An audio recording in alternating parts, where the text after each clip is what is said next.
Assalamualaikum warahmatullahi wabarakatuh. Perkenalkan, nama saya Radit Andriana Majid. Saya Iksan Setiawan. Saya Siti Zubaida. Di sini kami akan mempresentasikan mengenai teknik komunikasi human relation dalam perspektif administrasi publik. Latar belakang, pemerintahan yang baik mengacu kepada asas demokrasi dalam kehidupan bernegara. Pencapaian tujuan negara yang efektif dan efisien mengacu kepada struktur dan kemampuan pemerintah serta mekanisme politik dan administrasi negara yang bersangkutan.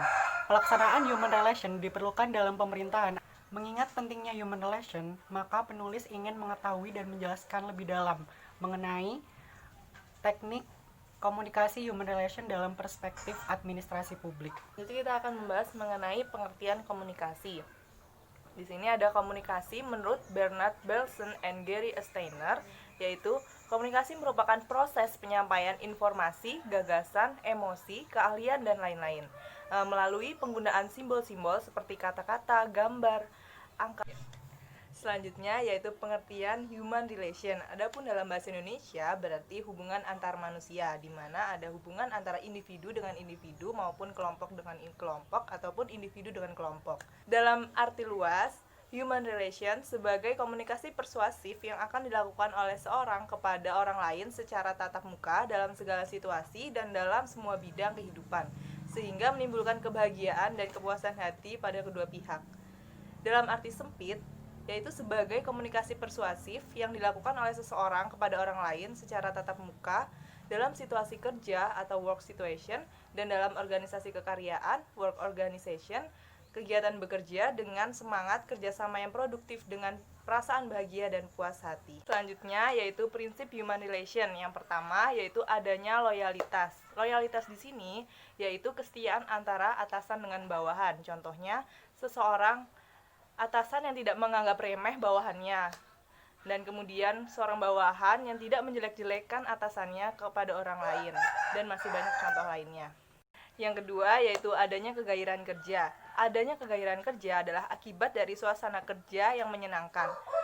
Dilihat dari jenis pekerjaan dan lingkungan kerjanya. Contohnya, karyawan telah menyelesaikan pekerjaan dengan tepat waktu karena suasana kerja yang menyenangkan. Seseorang karyawan yang sangat antusias melakukan pekerjaan dari atasan karena hubungan antara keduanya sangat baik. Yang ketiga yaitu syarat hubungan kerja yang luas.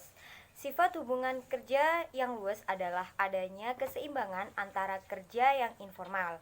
Informalitas yang wajar dalam hubungan kerja. Suatu organisasi yang baik adalah suatu organisasi yang dipimpin secara demokratis. Sifat keterbukaan dari organisasi yang demokratis dimanifestasikan terutama oleh hubungan kerja yang informal. Yang keempat yaitu moral yang tinggi. Moral adalah suatu dalam diri seseorang yang mendasari orang untuk melakukan kerja. Moral yang tinggi adalah moral yang bersifat positif. Misalnya, tidak mengutamakan kepentingan pribadi di atas kepentingan organisasi dan menghindari tindakan-tindakan yang dapat merugikan organisasi maupun masyarakat. Selanjutnya adalah disiplin yang tinggi. Disiplin yang tinggi adalah seseorang dapat tepat waktu dan menempatkan sesuatu secara tepat. Misalnya, menyelesaikan tugas yang diberikan dengan tepat waktu, berusaha menghadiri rapat tepat waktu, dan seseorang yang sedang menghadiri suatu rapat dewan direksi. Prinsip yang terakhir adalah tidak banyak penyelewengan. Tidak banyak penyelewengan merupakan akibat dari moral yang tinggi dan disiplin yang tinggi, seperti tidak melakukan penyelewengan terhadap dan perusahaan dan menggunakan waktu yang diberikan untuk melakukan pekerjaan dengan sebaik-baiknya. Fungsi human relation. Menurut Meyer dalam bukunya Principle of Human Relation dapat dilakukan untuk menghilangkan hambatan-hambatan komunikasi, meniadakan salah pengertian, dan mengembangkan segi konstruktif sifat tabiat manusia.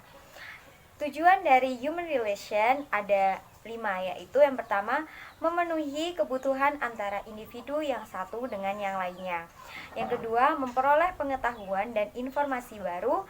3, menumbuhkan sikap. Human relation dalam perspektif administrasi publik. Dalam konteks pemerintahan, relasi human relation dalam penyelenggaraan pemerintahan sangat memberikan dampak yang besar bagi para aparatur pemerintahan. Jika aparatur pemerintahan dapat mempraktekkan human relation dengan baik, maka akan sangat memberikan pengaruh kepada kualitas kebijakan dan hasil yang baik bagi kehidupan masyarakat. Dalam hal ini, penulis mencoba mengambil dari lingkup yang paling kecil, yaitu pemerintah desa. Human relation bisa membantu aparat pemerintah desa dalam mengembangkan desa dan mensejahterakan masyarakat.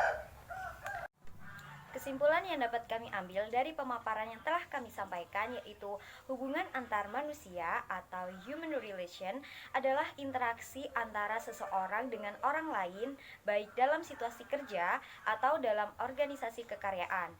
Ditinjau dari kepemimpinannya yang bertanggung jawab dalam suatu kelompok merupakan interaksi orang-orang menuju situasi kerja yang memotivasi untuk bekerja sama dengan secara produktif sehingga dicapai kepuasan ekonomi, psikologis, dan sosial. Sekian presentasi dari kami. Terima kasih atas perhatiannya. Kurang lebihnya mohon maaf. Wassalamualaikum warahmatullahi wabarakatuh.